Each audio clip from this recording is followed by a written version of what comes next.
Assalamualaikum warahmatullahi wabarakatuh teman-teman. Apa kabar teman-teman hari ini? Semoga teman-teman selalu diberikan kesehatan dan selalu dilindungi oleh Allah.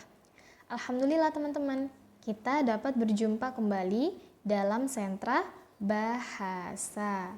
Nah teman-teman, alhamdulillah sekarang kita sudah memasuki semester genap ya, yaitu semester 2. Nah, pada semester kali ini tentunya tema kita juga sudah berganti dengan tema yang baru. Nah, apa tema kita hari ini? Nah, tema kita yang akan kita bahas adalah tentang ekosistem. Dengan subtema yang akan dibahas adalah hutan dan padang rumput. Nah, sebelumnya teman-teman tahu tidak apa itu ekosistem? Ya, ekosistem adalah hubungan timbal balik antar makhluk hidup dengan lingkungannya. Nah, teman-teman, di dalam ekosistem itu ada dua komponen, yaitu komponen biotik dan komponen abiotik. Kalau komponen biotik adalah komponen yang hidup, sedangkan komponen abiotik adalah komponen yang tidak hidup. Nah, teman-teman bisa lihat pada gambar ya. Nah, di gambar ini ada contoh ekosistem yang di dalamnya ada komponen biotik dan abiotik. Ya. Nah, ada cahaya matahari, ada udara, air, hewan, tumbuhan. Nah, mereka semua saling berinteraksi satu sama lainnya. Nah, ini merupakan kosakata yang berhubungan dengan ekosistem ya, teman-teman. Jadi ada kata hubungan, makhluk hidup, lingkungan, biotik, abiotik, hidup dan tidak hidup. Nah, teman-teman bisa lihat ya. Jadi ini merupakan kosakata yang berkaitan dengan ekosistem. Nah, selanjutnya kita masuk ke hutan. Nah, teman-teman, ekosistem ini memiliki beberapa jenis lagi ya. Nah, ada namanya ekosistem hutan.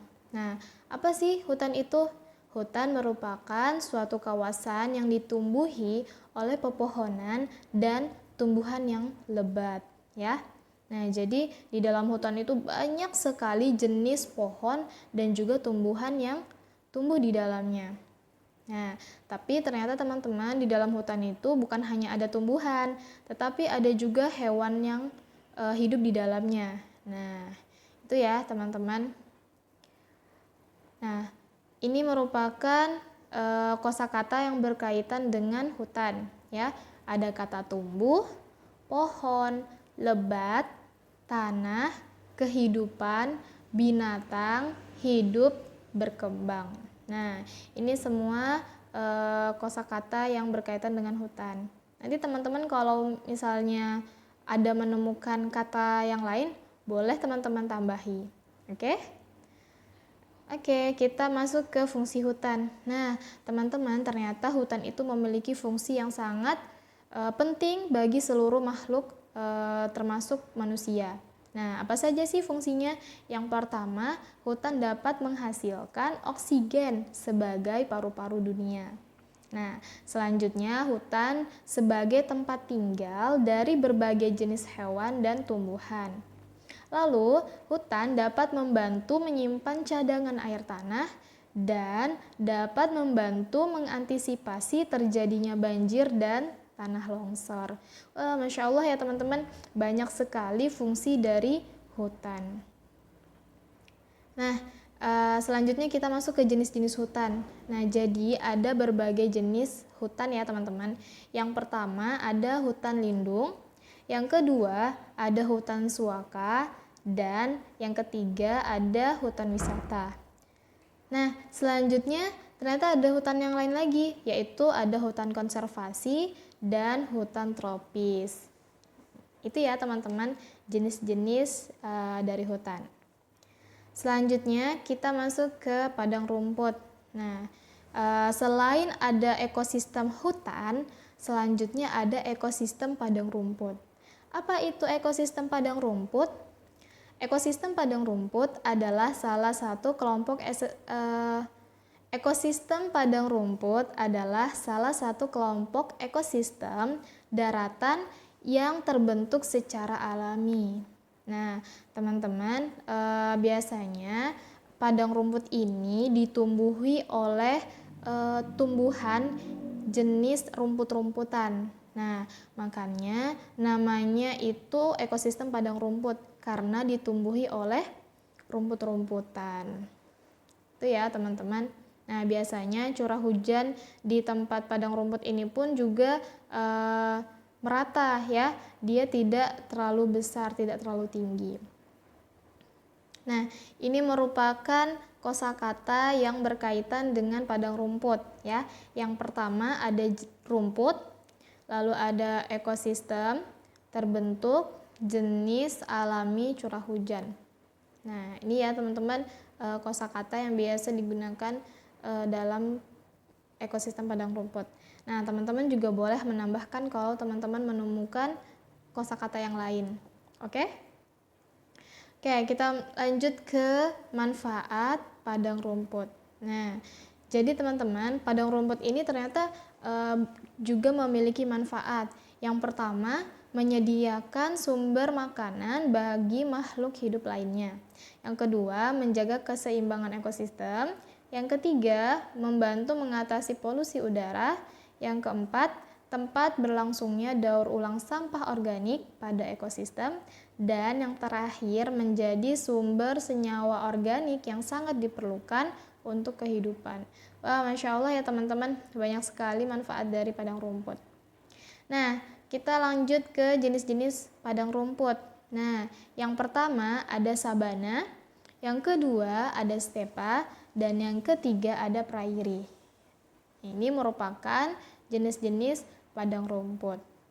Sedangkan untuk penjelasannya, teman-teman sudah disampaikan ya di Sentra Sains dengan Ibu Upi.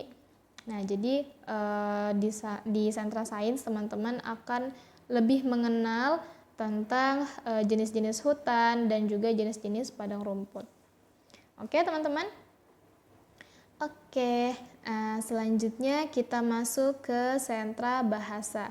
Nah, teman-teman, di sentra bahasa kali ini kita akan membahas tentang menuliskan kalimat berdasarkan gambar. Nah, bagaimana itu? Jadi, teman-teman, kita akan menuliskan sebuah kalimat yang berhubungan dengan gambar. Contoh yang pertama ya. Nih, pada gambar yang teman-teman lihat di layar, ini gambar apa? Ya, gambar orang yang sedang membuang sampah. Nah, jadi kita bisa membuat kalimatnya berdasarkan gambar. Oh, kita udah tahu nih, ini gambarnya orang yang sedang membuang sampah. Kita buat kalimat. Boleh kita menggunakan nama orang ya, teman-teman, dan nama orangnya pun bebas teman-teman mau nulis namanya siapa. Nah, di sini Bu Sukma tulis namanya Andi. Nah, Andi sedang membuang sampah di tempat sampah. Nah, Andi ini nama laki-laki kan? Nah, coba lihat gambarnya. Gambarnya itu gambar laki-laki atau perempuan? Gambar laki-laki kan? Nah, jadi kita menuliskan nama sesuai dengan di gambarnya. Ya. Jadi seperti itu. Teman-teman silakan buat kalimat itu berdasarkan gambarnya dan buatnya sederhana saja ya. Nah, Andi sedang membuang sampah di tempat sampah. Nah, kita lihat contoh yang berikutnya. Nah, ini gambar apa kira-kira? Ya, di gambar ini ada beberapa pot ya, yang isinya bunga-bunga, lalu ada beberapa pohon. Nah, kita bisa lihat, kita bisa tuliskan kalimat berdasarkan gambarnya. Nah, ini karena dia anak laki-laki, berarti kita boleh tuliskan nama anak laki-laki. Di sini Bu Sukma beri nama Faris. Nah, Faris menyiram bunga-bunga yang ada di pot. Nah, si Faris ini sedang menyiram bunga ya. Gambarnya anak laki-laki ini sedang memberi air ya, menyiram bunga-bunga yang ada di potnya. Nah, jadi teman-teman silahkan juga nanti boleh buat kalimat berdasarkan gambar ya. Dan ini teman-teman boleh kreasikan sendiri mau buat kalimatnya seperti apa, tapi pastikan sesuai dengan gambarnya, ya. Nah, seperti itu. Oke teman-teman, nah hari ini kita cukup mempelajari ini ya teman-teman, membuat kalimat berdasarkan gambar. Nah, kita masuk ke pekerjaan. Nah, silahkan teman-teman boleh gambar minimal 3 kegiatan yang berkaitan dengan tema ekosistem. Ya. Nah, teman-teman mau gambarnya bebas ya. Silahkan teman-teman gambar kegiatan. Kalau tadi kan di contoh yang Bu Sukma perlihatkan tadi, itu kegiatan orang yang sedang membuang sampah, orang yang sedang menyiram tanaman. Nah, sekarang silahkan coba teman-teman gambar kegiatan yang ada kaitannya dengan tema ekosistem. Nah, sekarang kan kita temanya ekosistem. Coba teman-teman gambar dengan tema ekosistem. Nah, teman-teman boleh mau tambah ada hewannya di dalamnya atau mau tambah ada orangnya, silahkan ya. Bebas teman-teman mau gambarnya seperti apa. Nah, selanjutnya silahkan teman-teman tulis satu kalimat dari satu gambar yang teman-teman buat. Nah, berarti kalau misalnya teman-teman gambar 3 gambar, berarti ada berapa kalimat? Ada 3 kalimat. Nah, jadi silahkan ya, setelah teman-teman gambar kegiatan yang berkaitan dengan tema ekosistem, teman-teman tuliskan di bawah gambarnya satu kalimat ya, yang menunjukkan gambar itu ya. Jadi menulis kalimat berdasarkan gambar. Oke teman-teman? Oke, silahkan juga nanti gambarnya diberi warna ya. Nah, pastikan gambarnya disesuaikan dengan warnanya ya. Oke, alhamdulillah Ibu rasa cukup untuk sentra bahasa hari ini. Semoga teman-teman diberikan kemudahan untuk menyelesaikan pekerjaannya hari ini. Sukma tutup ya. Billahi taufiq wal hidayah. Assalamualaikum warahmatullahi wabarakatuh.